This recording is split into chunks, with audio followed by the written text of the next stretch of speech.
लोकसभा क्षेत्र हैं उनमें 9 लोकसभा क्षेत्र हैं और 9 लोकसभा क्षेत्र की अगर बात करें तो उसमें दरभंगा सबसे ज़्यादा प्राइम लोकेशन पर है। विशेष चर्चा इसलिए है कि 9 सीटों का जो समीकरण बना है इसमें 9 में से कितनी सीटें भारतीय जनता पार्टी अपने पाले में एनडीए रख पाएगी और कितनी सीटें एनडीए के हाथ से छिटकती हुई नजर आ रही है। दरभंगा की सीट भाजपा के हाथ से जाती हुई दिखाई नहीं दे रही है। जो भी स्थिति हो, ये सीट मधुबनी की भले ही भारतीय जनता पार्टी उम्मीदवार बदल दे, जो कर ले, लेकिन ये सीट जो है कहीं ना कहीं भारतीय जनता पार्टी के पास से जाती हुई दिखाई नहीं दे रही है। जो सर्वे रिपोर्ट आ रहे हैं, या हमारी टीम ने किया हो या अन्य सर्वे हो, किसी भी सर्वे में एक नाम बड़ा तेजी से आ रहा है, बैजनाथ मेहता का। बिल्कुल एनडीए को भारी पड़ेगी और उसका कारण बनेंगे नीतीश कुमार। पनोरमा ग्रुप, जो सोचता है वो करता है। नमस्कार, भारत लाइव देख रहे हैं आप और ये महाभारत 2024 है, जहां पर हम चर्चा करते हैं अलग अलग क्षेत्रों के उम्मीदवारों के नाम क्या वापस से दोबारा रिपीट होंगे, क्योंकि एनडीए गठबंधन में कई तरह की दावेदारियां पेश की जा रही हैं। अलग अलग लोकसभा क्षेत्रों पर उम्मीदवार भी काफ़ी ज़्यादा हैं। इस उम्मीदवारों के लिस्ट में किसका टिकट कट रहा है, इन सीटों पर कौन जीतेगा, किसकी बड़ी पकड़ है, क्या इंडिया गठबंधन को एनडीए गठबंधन मात देगा 2024 के पहले, या फिर 19 में जो परिस्थितियां उत्पन्न हुई थी उसके बाद क्या बन रहा है 24 में परिस्थिति, इस पर आज चर्चा होगा। देखिए, भोजपुरी के क्षेत्रों में, मगध के क्षेत्रों में हमने चर्चा कर लिया है, अब चर्चा होगा जो मिथिलांचल है उनके 9 सीटों पर चर्चा हम करने बैठे हैं महाभारत 2024 में। शुरुआत दरभंगा से करते हैं। बाबा हमारे साथ हैं, बाबा से जानते हैं दरभंगा में क्या परिस्थिति बन रहा है। बाबा, दरभंगा चूँकि 2019 में परिस्थितियाँ कुछ और थी, 14 में परिस्थितियाँ कुछ और थी और 24 में अब बिल्कुल इसके उलट पड़ रहा है, क्या लग रहा है, एनडीए जीतेगा? इंडिया से भी बड़ी दावेदारियाँ यहाँ पे पेश की जा रही हैं। देखिए, दरभंगा सहित मिथिलांचल के जो लोकसभा क्षेत्र हैं उनमें 9 लोकसभा क्षेत्र हैं और 9 लोकसभा क्षेत्र की अगर बात करें तो उसमें दरभंगा सबसे ज़्यादा प्राइम लोकेशन पर है। प्राइम लोकेशन पर की सबसे बीच में है और चर्चा भी इसकी खूब होती है। दरभंगा की चर्चा होने के पीछे का कारण है कि यहाँ ब्राह्मण और मुस्लिम दोनों की संख्या अच्छी है और यही निर्णायक भूमिका में होते हैं। आपने देखा होगा कि इससे पहले भी लड़ाई जब भी हुई है तो ब्राह्मणों और मुसलमानों में हुई है, चाहे वो कीर्ति झा आजाद की बात कर लें या फिर उसके आगे की बात कर लें गोपाल जी ठाकुर की। इससे पहले भी आपको कई बार हम चर्चा कर चुके हैं दरभंगा की, लेकिन आज इस बार जो चर्चा हम कर रहे हैं वो एक विशेष चर्चा है। विशेष चर्चा इसलिए है कि 9 सीटों का जो समीकरण बना है इसमें 9 में से कितनी सीटें भारतीय जनता पार्टी अपने पाले में एनडीए रख पाएगी और कितनी सीटें एनडीए के हाथ से छिटकती हुई नजर आ रही है। तो दरभंगा की बात करें तो दरभंगा की सीट कैंडिडेट भले बदल जाए, लेकिन दरभंगा की सीट भाजपा के हाथ से जाती हुई दिखाई नहीं दे रही है। लेकिन विशेष परिस्थिति में गोपाल जी ठाकुर कहीं जा नहीं रहे हैं, इसलिए उन्होंने काम किया है। आप लोगों ने उनका इंटरव्यू लिया था, तब भी जनता उनके पक्ष में नजर आ रही थी और ग्राफ में भी वो अच्छा खासा अपना रोल निभा रहे हैं। तो ऐसी स्थिति में चर्चा भी चल रही थी, जैसा कि हमने आपको बताया भी था कि राष्ट्रीय जनता दल भी इस बात को लेकर के सोच रही है कि ये जो दरभंगा, मधुबनी और झंझारपुर की सीटें हैं, इनमें से एक यादव, एक मुस्लिम और एक ब्राह्मण को दिया जाए जगह। अब ऐसी स्थिति में दरभंगा जो है वो कहीं ना कहीं एनडीए की तरफ ही झुका हुआ है। इसका तराजू इस बात से मतलब एनडीए का दरभंगा जो है वो बच जाएगा इस बार। बात अगर मधुबनी की जाए दूसरे सीट पर, तो इस पे क्या लग रहा है बाबा? देखिए, मधुबनी वाला मैं पहले भी चर्चा में हमने बताया है कि मधुबनी का जो ग्राफ है ना, उसमें एक लकीर जो हुकुमदेव नारायण यादव ने खींची थी, उस लकीर को छू नहीं पा रहे हैं उनके पुत्र अशोक यादव। अच्छा। हुकुमदेव नारायण ने अपने से VRS लिया था और उन्होंने अपने पुत्र को वहाँ बोला था कि उनको आप दीजिए, मैं उनका साथ दूंगा। अवस्था और उम्र के चलते उन्होंने ऐसा किया, लेकिन खैर जो भी स्थिति हो, ये सीट मधुबनी की भले ही भारतीय जनता पार्टी उम्मीदवार बदल दे, जो कर ले, लेकिन ये सीट जो है कहीं ना कहीं भारतीय जनता पार्टी के पास से जाती हुई दिखाई नहीं दे रही है। ये भी एक सर्वे का रिपोर्ट है। बेटे जो हैं वो आ सकते हैं इस सीट पर। देखिए, उनके बेटा के आने का एक ही शर्त होगा कि यदि युवा को चांस दिया जाएगा और एक बार और देखना चाहे भारतीय जनता पार्टी, तभी ऐसा होगा, वरना इस सीट पर कई लोगों के नाम चल रहे हैं। हालांकि राष्ट्रीय जनता दल भी इस सीट पर इस बार मजबूत अपनी लड़ाई लड़ेगी और जैसा कि हमने पहले बताया कि दरभंगा, मधुबनी और झंझारपुर, इन तीनों सीटों पर ग्राफ के हिसाब से आंकड़ों को निकाल करके एक मुस्लिम एक यादव और एक ब्राह्मण उम्मीदवार को रखा जाएगा। हो सकता है कि मधुबनी ही वो जगह हो। बिल्कुल। झंझारपुर की क्या स्थिति है बाबा? देखिए, झंझारपुर जो है वो झंझारपुर अति पिछड़ा को लेकर के एक मामला फंसा हुआ है। लेकिन सबसे बड़ी बात है कि झंझारपुर जो है एनडीए में तो है, लेकिन परिस्थितियां 2019 जैसी नहीं है जी। इस बार परिस्थितियां बदली हुई हैं और नीतीश कुमार जिस तरह का एक्ट कर रहे हैं उसको लेकर के मामला थोड़ा सा उलझा हुआ नजर आ रहा है। अच्छा। यहाँ पर स्थिति जो है वो रामप्रीत मंडल का, हालांकि उपचुनाव पहले से भी लड़ते आ रहे हैं, हारे या जीते अलग बात है, लेकिन इस बार जो वो जीते हैं चुनाव, तो चुनाव जीतने के बाद जो उनका अपीयरेंस होना चाहिए अपनी जनता के बीच में वो नज़र नहीं आ रहा है। इसलिए भारतीय जनता पार्टी को सीट नहीं होने का घाटा हो सकता है, क्योंकि ये जदयू के पाले में है और राष्ट्रीय जनता दल यहाँ से एक मजबूत उम्मीदवार की तलाश कर रही है। वो मजबूत उम्मीदवार पहले भी कोशिश कर चुके हैं, इस बार चीज़ें बदली हुई नजर आएंगी। तो ऐसी स्थिति में आप समझ सकते हैं कि कहीं ना कहीं जो माई बाप का समीकरण दिया है तेजस्वी यादव ने, अगर उस समीकरण के आधार पर झंझारपुर में वो अपने उम्मीदवार देते हैं तो ये मान के चलिए कि तीनों सीट, भले ही तीनों सीट में 2 सीट भाजपा जीतती हुई दिखाई दे रही हो, लेकिन झंझारपुर की सीट पर थोड़ा सा तेजस्वी यादव टक्कर कड़ा दे रहे हैं, क्योंकि एमवाई और माई बाप वाला जो समीकरण अगर बनता है तो यहाँ वो बेहतर परिणाम दे सकते हैं। बात उजियारपुर की करें, यहाँ से नित्यानंद राय हैं, तो इनका क्या लग रहा है? मुझे नहीं लगता है कि नित्यानंद राय को रिप्लेस करेगी भारतीय जनता पार्टी। दूर दूर तक कहीं संभावना नहीं नजर आती है, क्योंकि देखिए यहाँ डोमिनेटिंग कुशवाहा हैं जी। आपने देखा होगा कि इनके विरुद्ध कुशवाहा ही लड़ते आ रहे हैं 2 चुनाव से जी। लेकिन इन सबके बावजूद जो आंकड़ा है जीत हार का वो काफ़ी लंबा है। पिछली बार आपने देखा उपेंद्र कुशवाहा के भी मुंह की खानी पड़ी जी।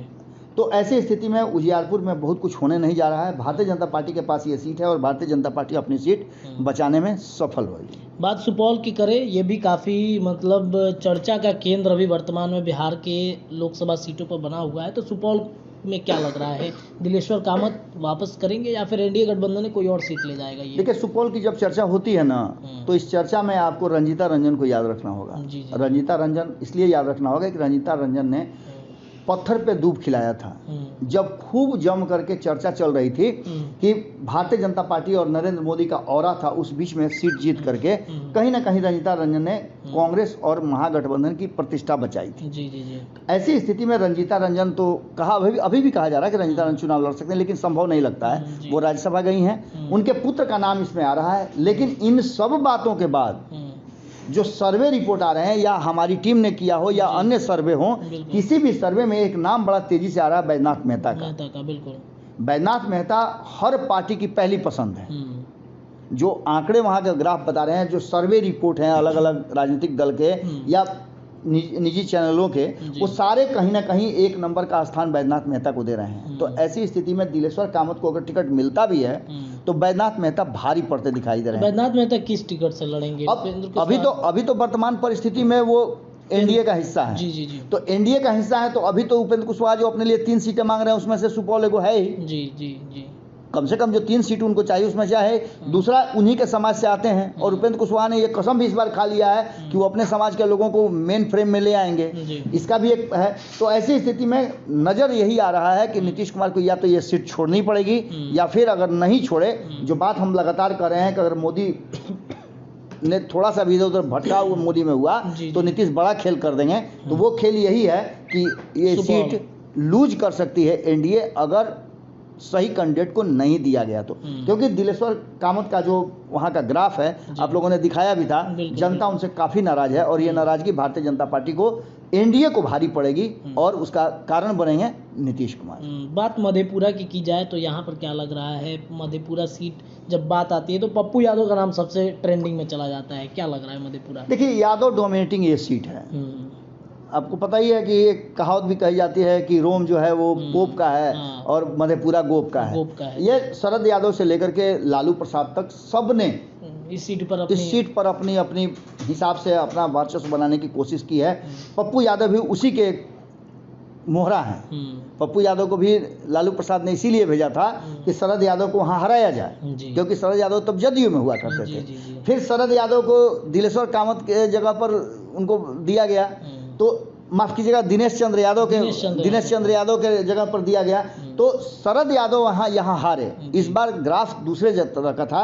भारतीय जनता पार्टी कहीं ना कहीं जिस तरह का काम करके आई थी और जिस तरह से राष्ट्रवाद वाली बात चल रही थी, उसमें जब आप जानते हैं कि जब बाढ़ आता है तो सब कुछ बहा के ले जाता है, मंदिर हो, घर हो, घास फूस हो, सबको बहा के ले जाता है, जानवर उन्हें सब बहा के जल जाता है। वैसे ही इस बार भी शरद यादव बह गए, जबकि शरद यादव को यहाँ के लोग बहुत पसंद करते हैं। शरद यादव मध्य प्रदेश के होते हुए भी बिहार के लोगों की पसंद थे और यहाँ के अपना नेता मानता था सब लोग, तो इसका मतलब समझ सकते हैं कि मधेपुरा में क्या स्थिति है। इस बार यहाँ जो वर्तमान परिस्थिति बनी है उसमें लड़ाई जो है वो भारतीय जनता पार्टी अगर एक बार फिर से यहाँ वही बात कहूंगा मैं, किसी यादव को देती है तब जाके सीट निकल पाएगा। यहाँ भारतीय जनता पार्टी यादव को तो दे ही रही है जदयू में, लेकिन सबसे बड़ी बात यहाँ ये है कि एक ऐसे यादव को यहाँ टिकट देना होगा जो मजबूत हो। दिनेश चंद्र यादव मजबूत हैं, लेकिन जनता के बीच में जो उनका ग्राफ है वो कमजोर दिखाई दे रहा है। तो ऐसी स्थिति में एक मजबूत उम्मीदवार की तलाश करनी होगी और जदयू के हिसाब से अगर दिया जाए, नीतीश कुमार के हिसाब से, तो यहाँ भारतीय जनता पार्टी और नरेंद्र मोदी को थोड़ा सा आगे बढ़ करके एक उचित उम्मीदवार की तलाश करनी होगी, वरना यहाँ तेजस्वी यादव भारी पड़ सकते हैं। बात अगर बेगूसराय की जाए तो बेगूसराय गिरिराज सिंह का ये यहाँ पर सीट है। गिरिराज सिंह जीतते आ रहे हैं, पिछली बार भी काफ़ी मतलब टक्कर उन्होंने दिया था कन्हैया सिंह को। इस बार क्या लग रहा है, क्या गिरिराज सिंह दोबारा रिपीट हो रहे, कोई और आएगा? देखिए, जो भारतीय जनता पार्टी की स्ट्रेटजी है, जो चर्चाएं चल रही है, उसमें गिरिराज सिंह को टिकट मिलता हुआ दिखाई नहीं दे रहा है। अच्छा। भारतीय जनता पार्टी अपने आप को रिवाइव करना चाहती है 2029 और उससे आगे की तैयारी में लग गई है। आप जानते हैं कि भारतीय जनता पार्टी चुनाव से चुनाव तक की तैयारी करती है, बाकी सब काम अपनी जगह पर है। तो ऐसी स्थिति में बेगूसराय में गिरिराज सिंह को टिकट मिलता हुआ दिखाई नहीं दे रहा है। 2019 की अगर बात करें तो 2019 में बिखरी हुई विपक्ष गिरिराज सिंह के जीत का कारण बनी थी। कन्हैया कुमार को जितने वोट आए थे और उनके वोट को अगर जोड़ लिया जाए तो राष्ट्रीय जनता दल तनवीर हसन को जो वोट आए थे, दोनों को अगर जोड़ लेते हैं तो गिरिराज सिंह हार के करीब पहुंच जाते हैं। इस बार दोनों एक साथ हैं, यानी सीपीआई भी है एक साथ, कांग्रेस भी है, राष्ट्रीय जनता दल भी है, और इसके साथ साथ उम्मीदवार जो हैं वो वही हैं, एक ही होंगे कोई उम्मीदवार। निश्चित रूप से कन्हैया कुमार के वहाँ खड़ा होने से टक्कर कड़ा होगा, हालांकि उम्मीदवार बदलने की भी बात की जा रही है। खगड़िया सीट को लेकर के क्या लग रहा है बाबा? खगड़िया सीट चूंकि पशुपति पारस के यहाँ पे सांसद हैं, तो इस बार क्या लग रहा है, वो सांसद बदलेंगे, चिराग के साथ जाएंगे, क्या होगा इस बार? ये तो पता ही नहीं है कि इनको बबूल के नीचे आम मिल गया था। अच्छा। सबसे पहली बात। दूसरी सबसे बात कि ये ट्रैक्टर और ट्रक वाले हैं। टिकट से पहले ट्रैक्टर और ट्रक लेकर के पहुंच जाते हैं। अभी भी देखिएगा एक ट्रक लेकर के घूम रहे हैं। 2 दिन पहले भी आपने देखा होगा विधानसभा में पहुंचे हुए थे, कई दल के नेताओं से मुलाकात हुई इनकी, और अपना ट्रैक्टर जो है अलग अलग दरवाजे पर लगा करके वहाँ वेट करते हैं, ले लो ले लो ले लो। आपको याद होगा कि 2014 में जब ये चुनाव लड़े थे तो कांग्रेस के अध्यक्ष हुआ करते थे, प्रदेश कांग्रेस के अध्यक्ष हुआ करते थे, और रातों रात इन्होंने ये फैसला कर लिया था। और उस समय आपको पता ही है कि पशुपति कुमार पारस के बारे में कहा जाता था कि बहुत अच्छा मतलब समझौतावादी और चीज़ों को जोड़ने वाले हैं जी। जो रामविलास पासवान तक बातें पहुँचे नहीं, उससे पहले ही यहाँ सब हो जाता था फाइनल। तो उसी कड़ी के ये नेता हैं महबूब अली कैसर। इनके पुत्र राष्ट्रीय जनता दल में हैं, और आपको पता है कि एक तरफ जहाँ चिराग पासवान की तरफ भी आना जाना इनका जारी है, वहीं राष्ट्रीय जनता दल की तरफ से भी इनका आना जाना जारी है। नीतीश कुमार के तरफ भी इनका झुकाव है। पशुपति कुमार को छोड़ करके बाकी सबके यहाँ इनका झुकाव है। तो आप समझ ही सकते हैं कि पशुपति कुमार पारस के यहाँ टिकट, पहले भी हम बता चुके हैं कि उनको उतना टिकट मिल नहीं रहा है। तो खगड़िया में इस बार आपको याद होगा कि पिछली बार वीआईपी से मुकेश सहनी थे, मुकेश सहनी हार गए थे चुनाव, लेकिन इस बार जो लड़ाई है वो राष्ट्रीय जनता दल किसी भी कीमत में ये सीट छोड़ने के लिए तैयार नहीं है। ये सीट राष्ट्रीय जनता दल अपने हिस्से में रखेगी और यहाँ से मजबूत उम्मीदवार देगी, यानी लड़ाई यहाँ भी कड़े टफ है। अंतिम अगर सीट की बातचीत की जाए समस्तीपुर की, तो समस्तीपुर में क्या लग रहा है? उपचुनाव होने के बाद यहाँ पर उनके जो बेटे थे वो अब आए थे, प्रिंस पासवान यहाँ पर हैं, तो क्या लग रहा है समस्तीपुर सीट में क्या हो सकता है इस बार? हमारे संपादक नवल मिश्रा जी एक बड़ी अच्छी बात कहते हैं जी, कि पशुपति कुमार पारस को यदि दुनिया में अभी वर्तमान में कोई चीज़ चाहिए तो 2 ही चीज़ चाहिए, अपने लिए एक पद और प्रिंस राज के लिए एक सीट।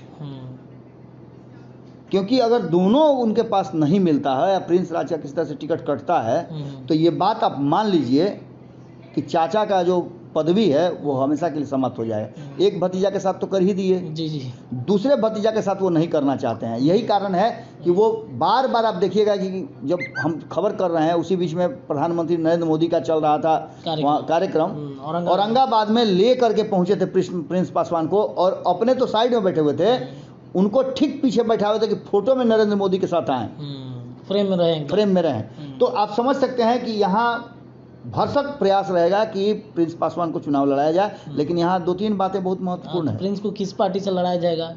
निश्चित रूप से अभी तक तो पशुपति कुमार पारस की पार्टी में है, उनके प्रदेश अध्यक्ष भी हैं जी। अगर विशेष परिस्थिति होती है तो भारतीय जनता पार्टी अपने खेमे में ले सकती है, बिल्कुल। कमल पर भी लड़ा सकती है, लेकिन वो तब फाइनल होगा जब चिराग पासवान क्या फैसला करते हैं। इन सारी बातों को लेकर के एक बात और है कि समस्तीपुर में एक और मजबूत उम्मीदवार कांग्रेस ने खोज लिया है, आईपी गुप्ता। आईपी गुप्ता भी लगातार, जहां एक तरफ उनका अलग अलग तरह से आप देखिएगा कि सामाजिक समीकरण में वो फिट बैठ रहे हैं, चाहे पान समाज की बात कर लीजिए, दलितों की बात कर लीजिए, या जो अभी वर्तमान में जो चीज़ें चली हैं, चाहे कांग्रेस की रैली की बात कर लीजिए राहुल गांधी की, चाहे तेजस्वी यादव की रैली की बात कर लीजिए, सब में उनका योगदान रहा है। और जो सर्वे रिपोर्ट आ रहे हैं उसमें उनका ग्राफ काफ़ी ऊपर है जी।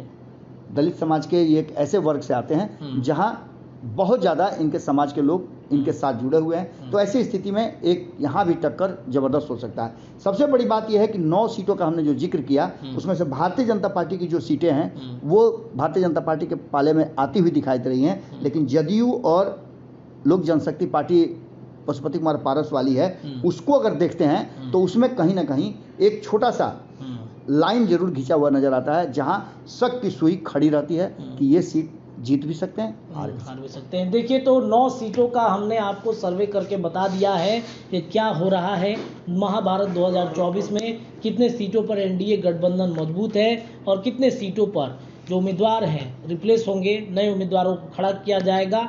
लेकिन ऐसे ही ये चर्चाएं और ये सर्वे का जो रिपोर्ट है लगातार हम अपने दर्शकों के लिए ला रहे हैं महाभारत 2024 में। देखते रहिए भारत लाइव। धन्यवाद। पनोरमा ग्रुप, जो सोचता है वो करता है। अगर ये वीडियो पसंद आई और वह बिहार के राजनीति और बिहारियत से सरोकार रखेनी तो सब्सक्राइब बटन दबा के चैनल के सब्सक्राइब कर ली। ओजे एगो घंटी बा, ओकरा बटन दबा देला से कुल सटीक और मारक खबर रुआ मुफ्त में मिल जाई। अगर रुआ पत्रकारिता के हमनी के नया प्रयोग में सहयोग कर चाहतानी तो ज्वाइन बटन दबा दी। पेटीएम नंबर नोट कर ली 9386816700। धन्यवाद।